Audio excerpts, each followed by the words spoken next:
The Nintendo 64's controller is a bit of a relic of its time. It saw many gamers through the birth of 3D camera movement and traversal of 3D environments. Did it do either of those particularly well?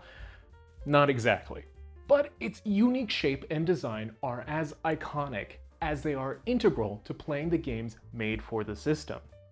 Even if modern emulators can map its awkward control scheme to the current standard control scheme, it's not exactly a one-to-one mapping. Nor is it the same experience.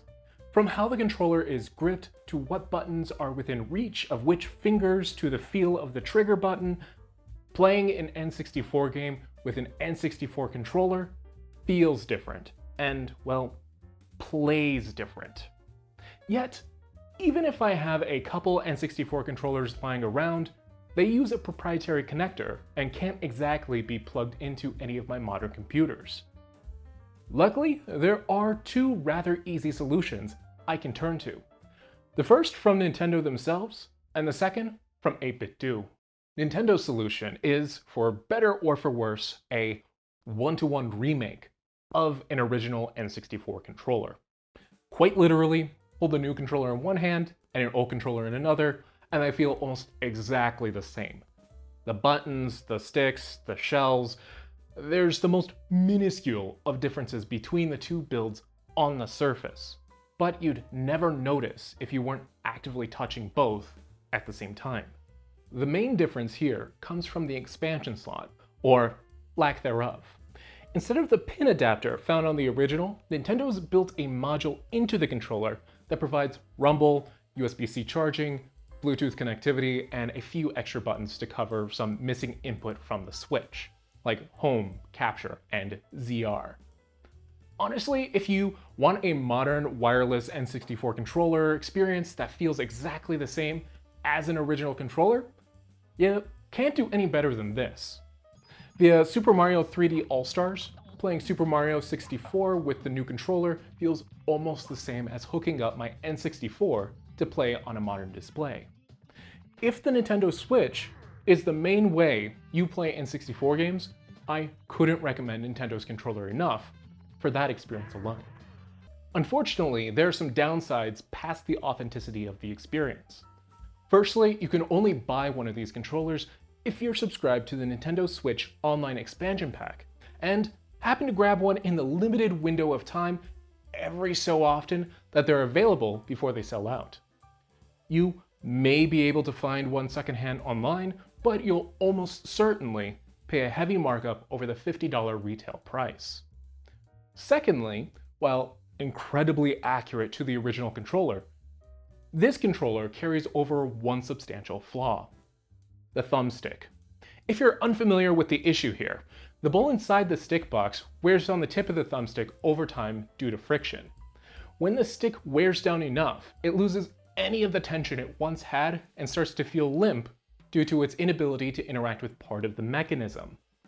Since Nintendo did make some alterations to the stick box for this controller, it's hard to say for sure whether the degradation will be as bad.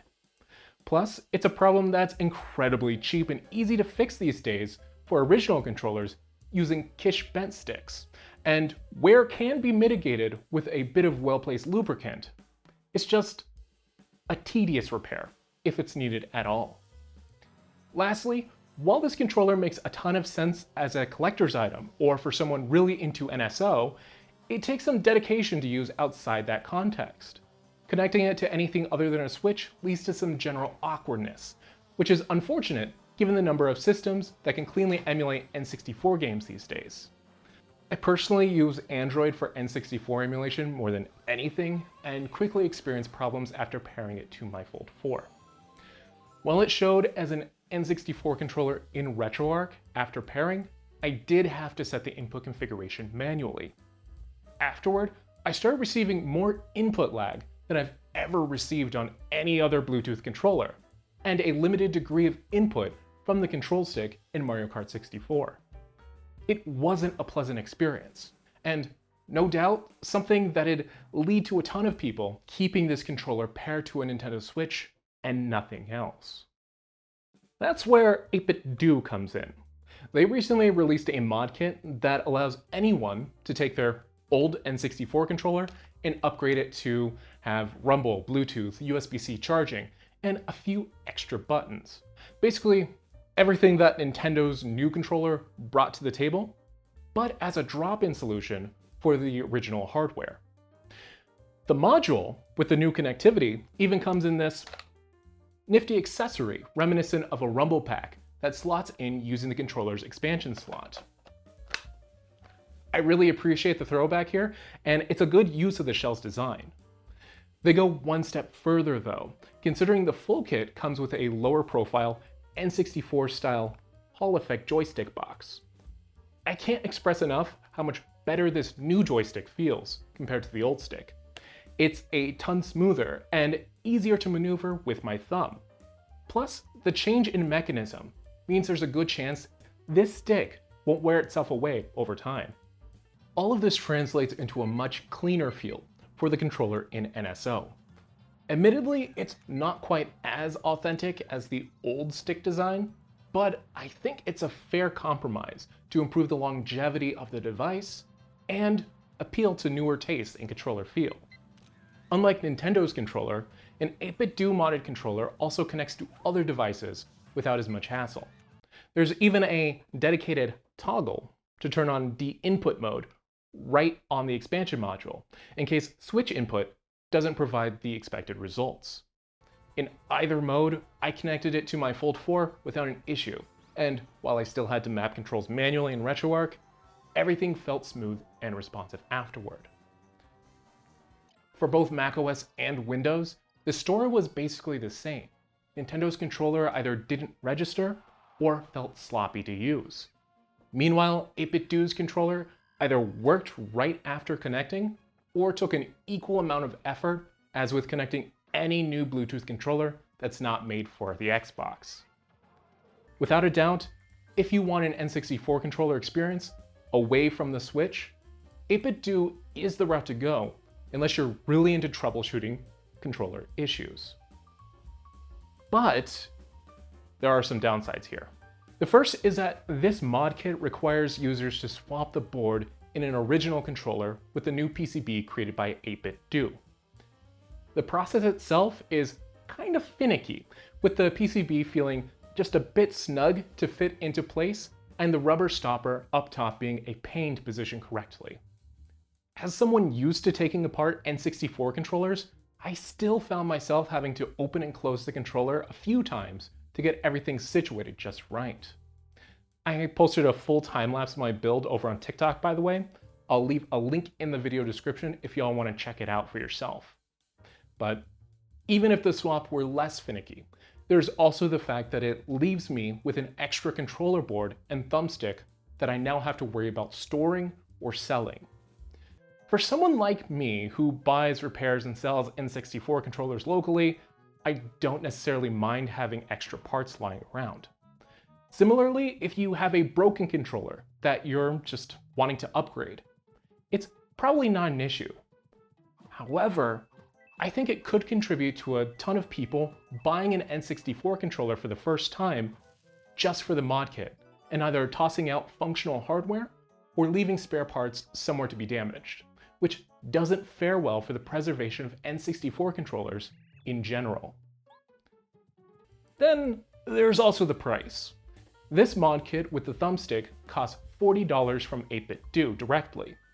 That seems cheaper at first than the NSO controller, but you also need to factor in the cost of obtaining an original N64 controller, which tends to cost $20+ these days here in the US on eBay. There's no doubt this mod is worthwhile for anyone who wants a solid way to play with an N64 layout. It's just maybe not the most practical or cost-efficient way possible to anyone who's not like me and already has several N64 controllers lying around. Still, I think I'd take 8BitDo's option any day, and I'll likely be finding a replacement shell at some point for my leftover components. Comparing an 8BitDo modded controller to Nintendo's own offering is pretty much night and day with regards to comfort, connectivity, and just overall usability.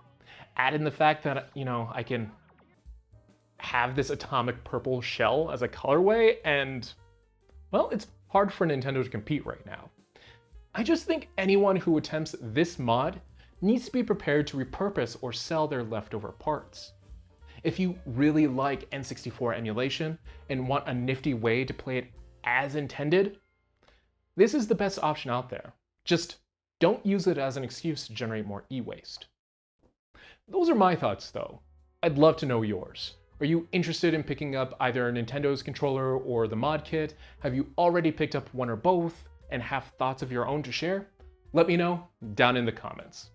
As always, if you found this video helpful or informative, go ahead and give the video a like, and then also don't forget to get subscribed for more retro video game related content in the future.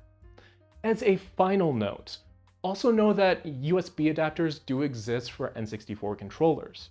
Considering the mod kit removes N64 console compatibility, that might actually be a better route for anyone who frequently plays games on original hardware. Plus, you don't even need to get 8BitDo's PCB to use the new Hall Effect stick box.